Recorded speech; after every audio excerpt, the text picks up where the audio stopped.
Hello everybody!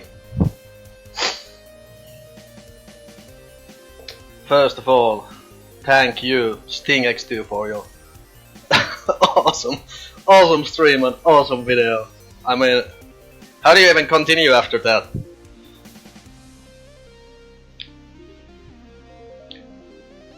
Also, I wanna thank Goaty for organizing such an awesome event. This must be like hell of a work. I really appreciate it. You're awesome.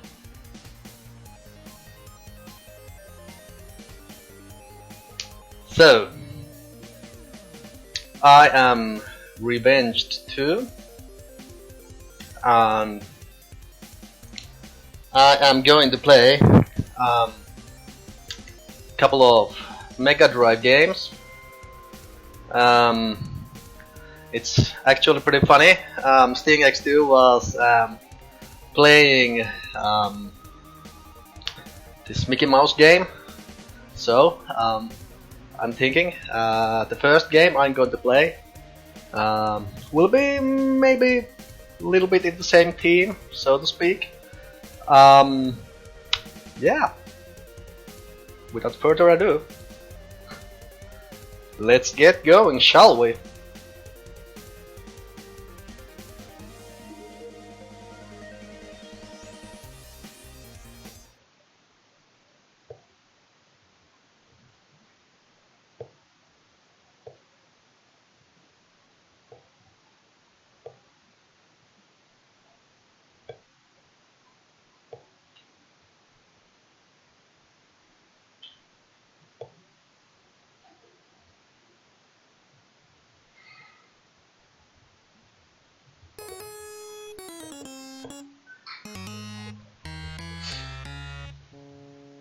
So, this is Fantasia,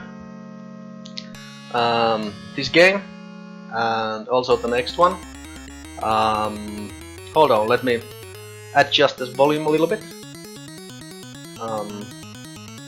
This game has a bad habit of having really strong audio.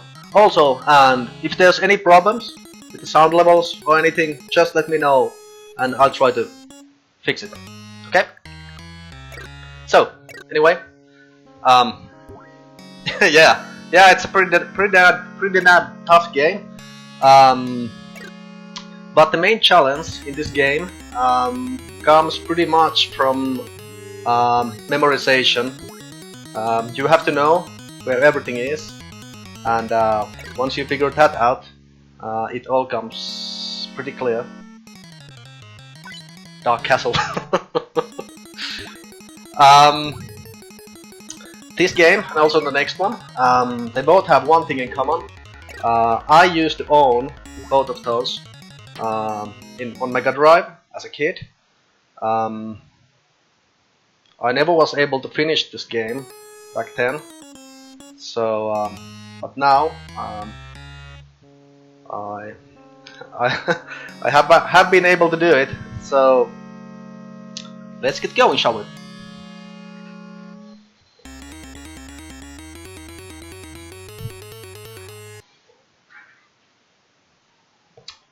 So let's go with the default settings, difficulty normal. Dreams. Dreams are pretty much lives in this game. Continuous, okay, 3 controls, little spell, big spell, jump. Yeah, looks good.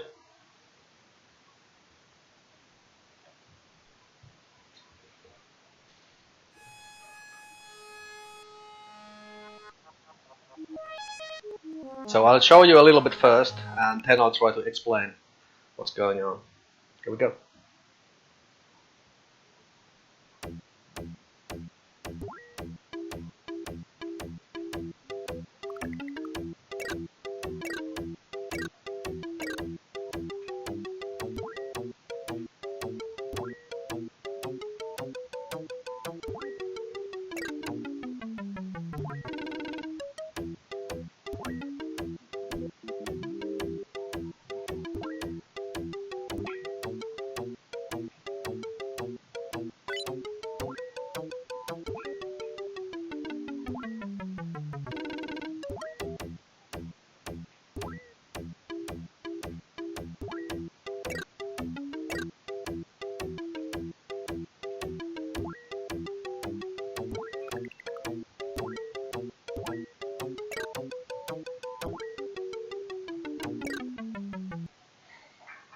Okay, so that's phase 1.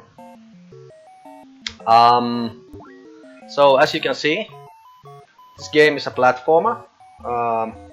It was made by Infogrames in 1991.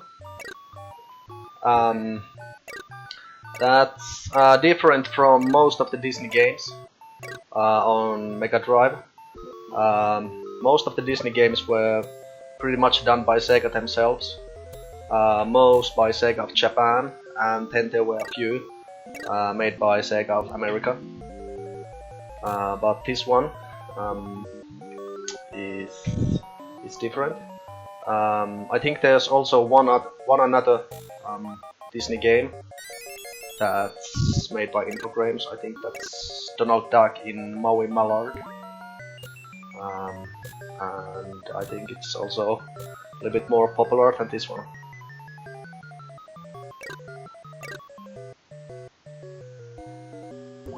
Yes, this song, as you might notice, is actually a variation of the first song from the first phase of this level. It's a little softer version, so to speak.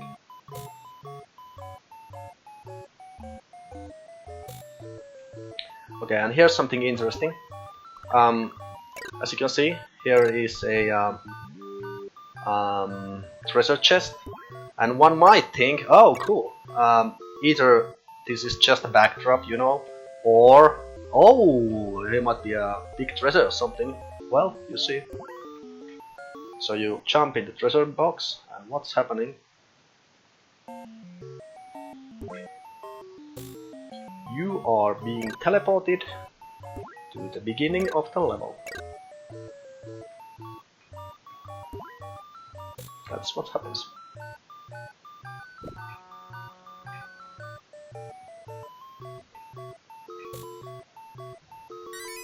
So you might be wondering, why would you do that? Why would the game even wanna do that, other than to troll you? Well, the answer is, the main objective of this game, there are 4 levels, and each level is split in phases. The first level is split in 3 phases, and the interesting thing is, if you want to beat the level, the correct way is not actually just to, you know, get to the exit. So what you need to do, you need to collect notes. Yeah, that's right. You need notes. What are those? I'll show you. You might get a glimpse of one note behind that, what's it called? A stalk. And you see, here we go.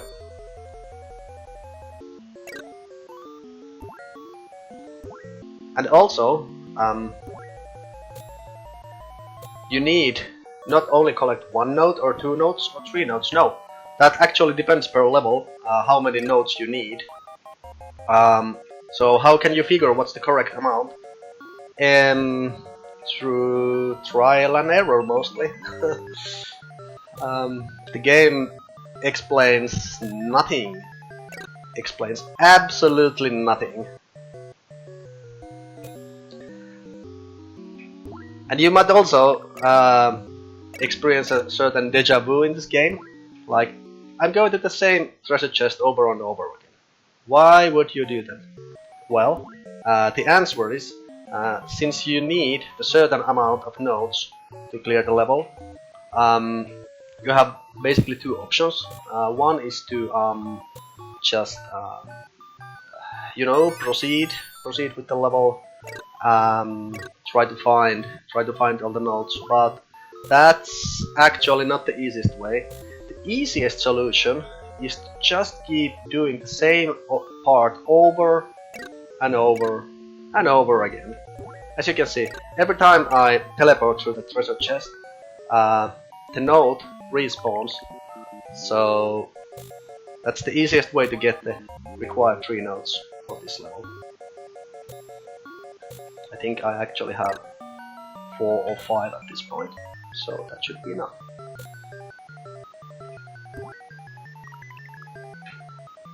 Let's see what the chat is saying.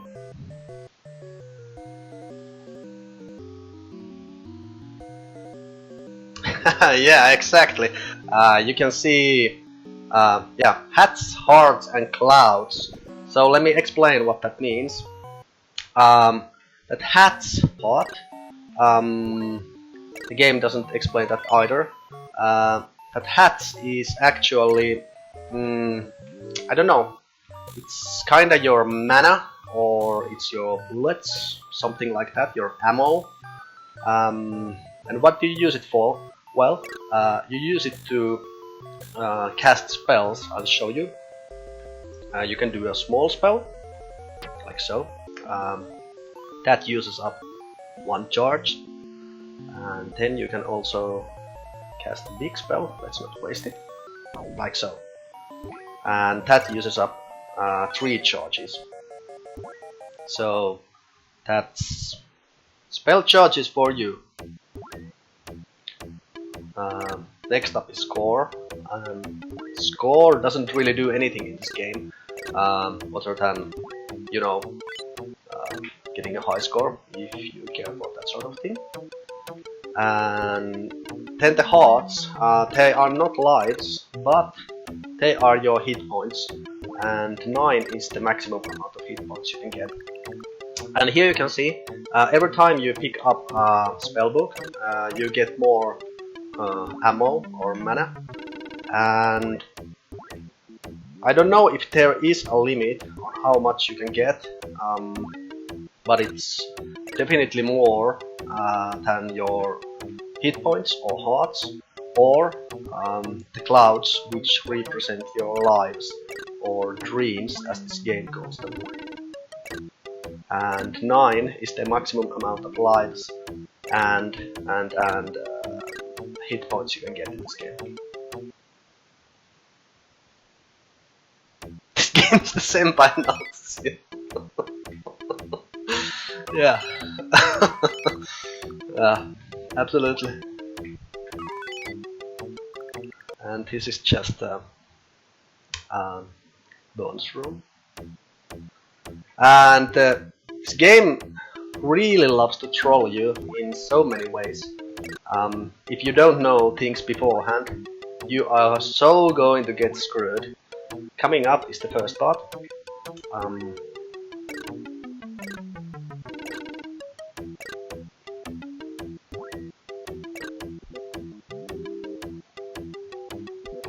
Okay, here we go.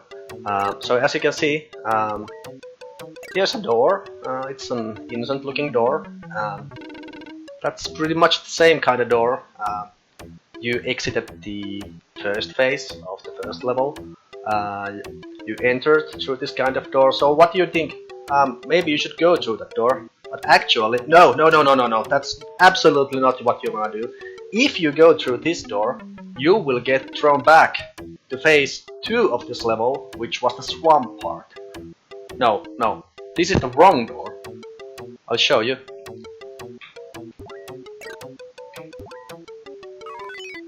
So what do? You have to move on.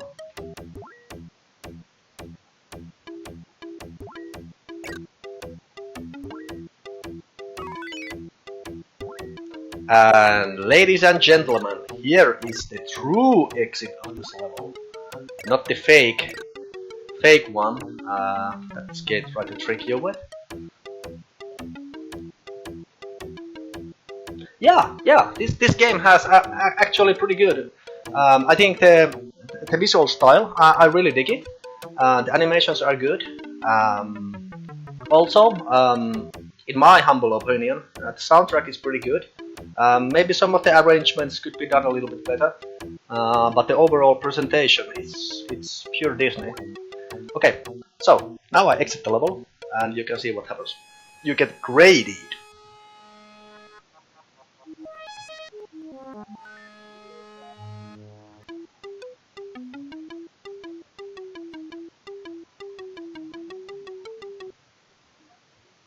And what happens now? Mickey Mouse walks forward.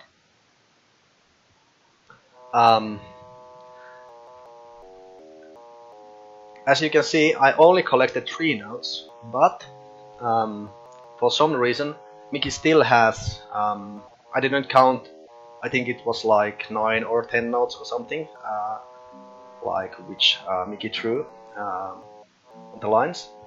And if you don't have enough notes at that point, what happens is that Mickey doesn't walk to the left, he walks to the right, he walks to the left, goes back, and back you go to the beginning of the level. And what you need to do, you must collect more notes. How much you need? Well, you can't know. You just have to know. That's how this game works.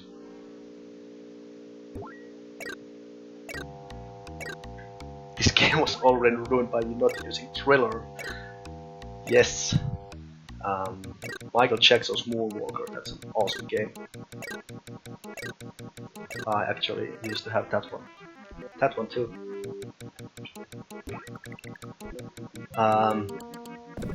Okay, so this is the second level. All of these levels have a theme. This level's theme is Earth. As you can see, it's kind of like prehistoric thing going on. But the rules still apply the same. You have to collect a set amount of notes to proceed, and it's the same thing as with the last level. You have the easy way, and then you have the hard way. So what I'm going to do, I am going to take the easy way.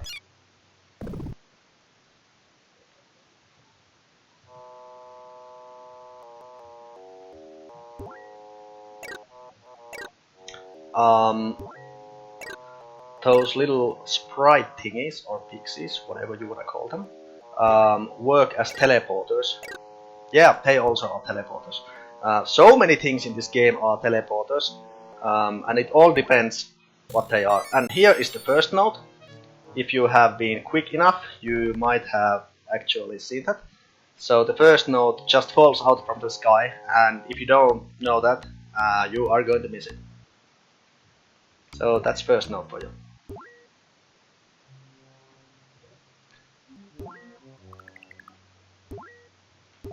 And one thing that's interesting about this game is the fact that a lot of stuff happens after doing or killing certain enemies.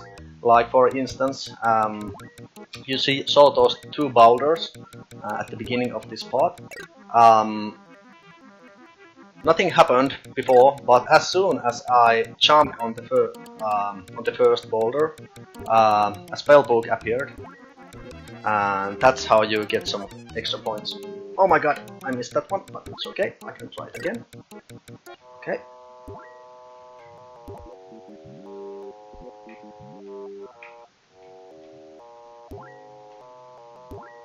Okay, here we go.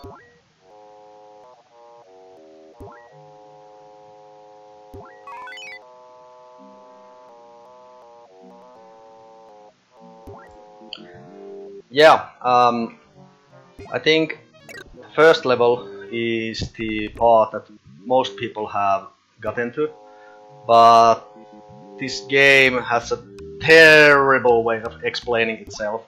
So there's actually one mechanic I should be clearing up for you, and that is the jump mechanic. So the way this game works, it might look like when I'm playing this game and you're watching that okay, I'm just jumping on these dudes like 1 or 2 or 3 times and they die, but that's not actually true. What I'm doing is, yes, I am jumping on the guys, but you have to press down on the controller while you are making contact with the enemy. If you don't, I'll show you what happens. Yep, this happens.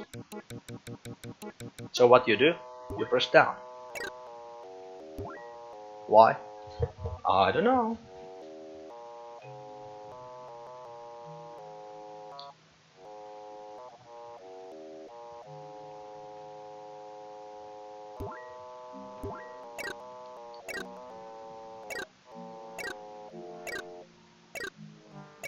and not all enemies can be killed, such as these boulders. Secret controls, secret objectives. Absolutely. Absolutely. This game is pretty cryptic, but once you figure out what you need to do, it all becomes so much easier. So anyway, I now have 3 notes, but I will be needing more. So if I exit through that pixie, that's one option, but pretty much the easier option is just to kill myself.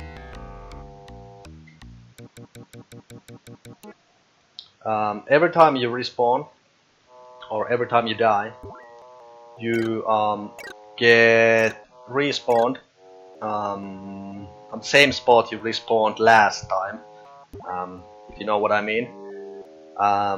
So since I entered this cave, that's where I'm going to respawn, and it's the same thing all over again. Everything reappears. All the notes, all the enemies, all the bonuses. So this is pretty much the easiest way to proceed.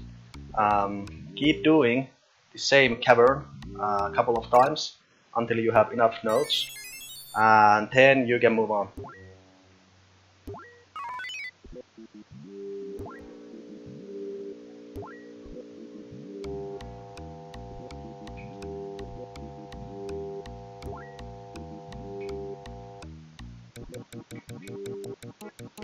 Okay, I'm dead, but that's okay.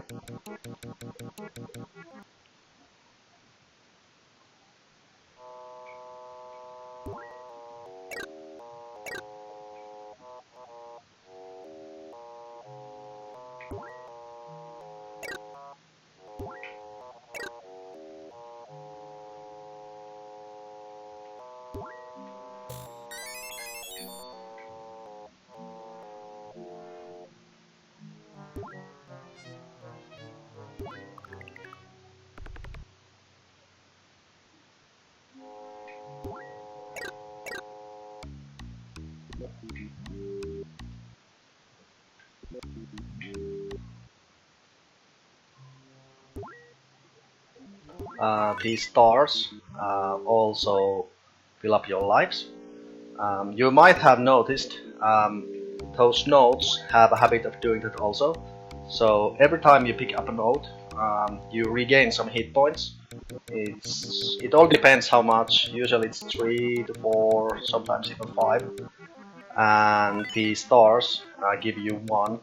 But there are some secret stars or special stars which might give you more, like, I don't know, 4, 3, something like that. They look exactly the same though. Just for shits and giggles, let's do it one more time.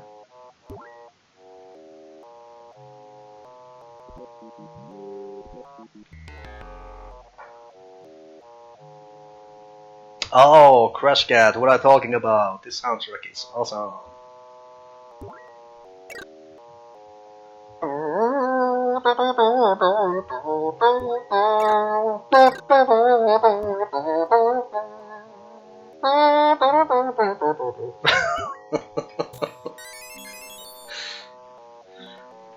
You know, I'm pretty much neutral to the weird sounds this game is making every now and then. To be honest, I have been considering speedrunning this game, but this game has like so many ways to troll you. It's not the best game to speedrun. A lot of stuff keeps happening. Maybe not randomly, but it's really hard to control. Okay, I'm going to die.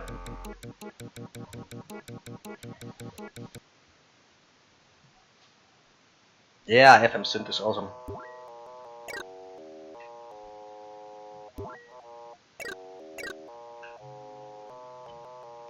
And have you seen this crouch? It makes Mickey like 2 pixels shorter than the regular Mickey. That's so useful.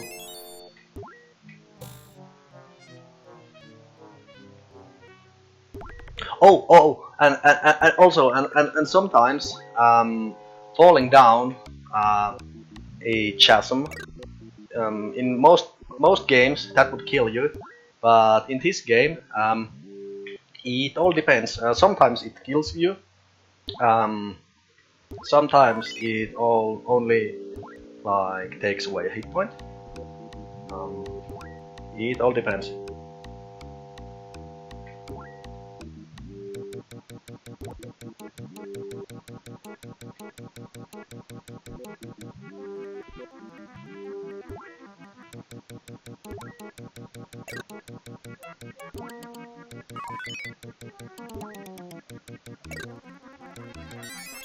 Okay, I think I should be good.